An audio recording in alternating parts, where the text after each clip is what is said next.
New video in less than 2 weeks! Yay! Progress! Okay, not really. The last one took 8 days and this one took 10, so yeah. But I got a decent average, I think, and that's important. I also logged in to find I have a brand spanking new subscriber! Yay! That means a massive 3 people are willing to watch me flounder about in Photoshop. Welcome, I hope you like it, and I hope you stay a while. I started this channel from a fluke, feeling like I needed some grounding in my life, but more and more it has become a tool in my creative pursuits. Because that's the thing, I'm not a professional or a god gift or anything. I'm just a guy with an interest hoping to document my workflow. It keeps me on my feet, and it's also kind of fun. Since a while back, most of my videos have been about me trying to learn how to emulate the style of Philip Jackson, or Jolly Jack, and I've run into a problem. Since getting a job, a basic work week for me is 5 days of photo bashing and 2 days of video work. And this is because bashing is my main creative outlet these days, and I don't want to play fast and loose with that. That means I have 2 days to conjure up some footage, write a script, edit and post a video. And because I photo bash on weekdays, I only have about 1 day every week to devote to drawing. That's a lot of time between practices, and it almost makes me question why I'm bothering. I worry I'm not learning fast enough to justify the effort, and I'm a pragmatician. If I don't see the point in doing something, I'm not doing it. That's not to say I'm giving up, it just means I have to adjust my approach. More Jackson studies are coming. I will crack this nut and learn how to draw like him.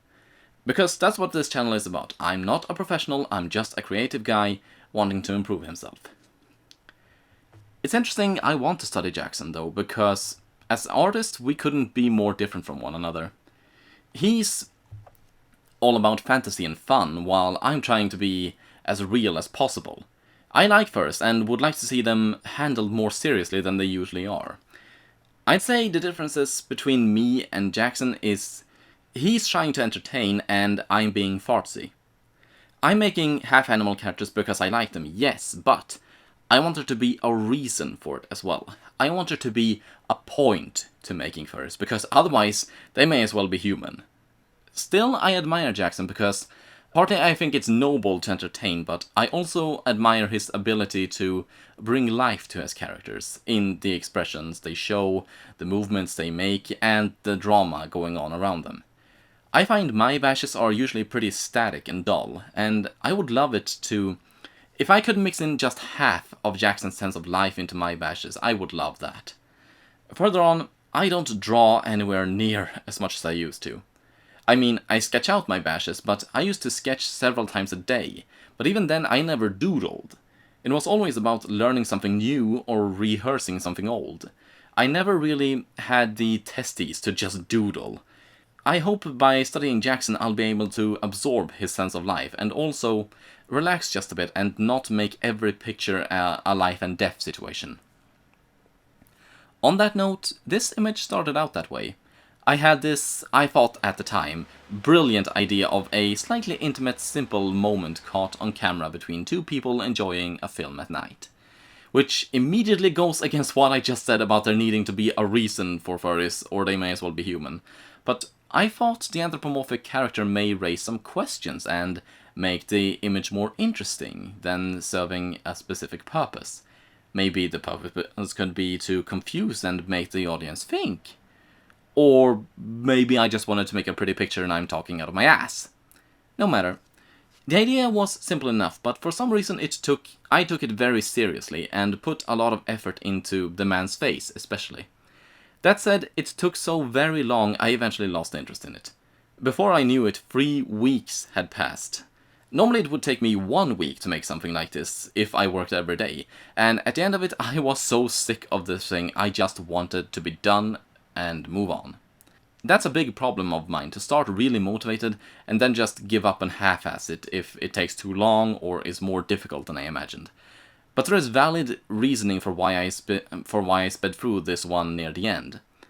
When I got a job, I told myself it'll be okay for me to take 2 weeks instead of the usual 1 to make one of my batches, so long as I kept at it. And having gone a week past the time, enough was enough. Since I'm not getting paid, deadlines are more a suggestion than they are demands, but I like holding myself accountable, And also, the first rule of being an online artist is to always post. You stop posting, your online presence fades away. It can be a bit hurtful to your pride to be forced to post things you're displeased with, but it will be worth it, just to keep consistent. I'd also like to quickly talk about my technique for photo bashing. I'm not sure if what I do really is photo bashing or just general photo editing, but there is more to it than just cutting and pasting and color correcting images. Starting with bashing, as the name suggests, it's all about bashing images together to achieve great results quickly. Right there I deviate, but the core of photo bashing is to use images as a tool to make a whole new image. And what that means is you have the images for a base, but draw atop them a whole new image. This alone raises a number of issues with copyright, but the technique is so beneficial to both amateurs and professionals, it's almost impossible to enforce any copyright. That said, there are a number of professional courtesies and just common manners that I try to follow. First of all, I only use images with CC-BY licensing, and what that essentially means is the creator of the image intended for other artists to use it in a non-commercial way. I can't go around taking whatever pictures I want willy-nilly. It's not fair to the artist that took the photograph to use it in ways that they haven't agreed to, and I could be liable. It's fairly easy to find these images just by Googling. If you go to Google Images and click on the Tool tab, you can choose what kind of copyright the images you look for have. And there are a number of sites where photographers post images for free. But it doesn't harm to show appreciation by donating a few euros if you do that. Secondly, I try to make sure while using bits from another photograph, the end result is so different from the original it's unrecognizable.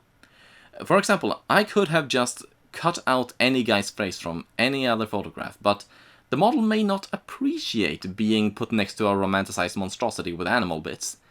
But instead making a whole new face, I avoid that bit of awkwardness. Not to mention, it's really good training. You'll see by the end, the face becomes very flat, almost like it's orthographic, and that's a failing on my part, but the only way to get better is to do more bashing and figure out how to avoid that in the future. It'd also be nice to blend the parts of the face better so it doesn't look so very Mary Shelley. And there you have it, a brief look into my technique for bashing, a bit of philosophizing around it, and some nice life lesson while I was at it. Don't give up, work around, don't take things too seriously when it's not life or death, and keep going even when things go to hell.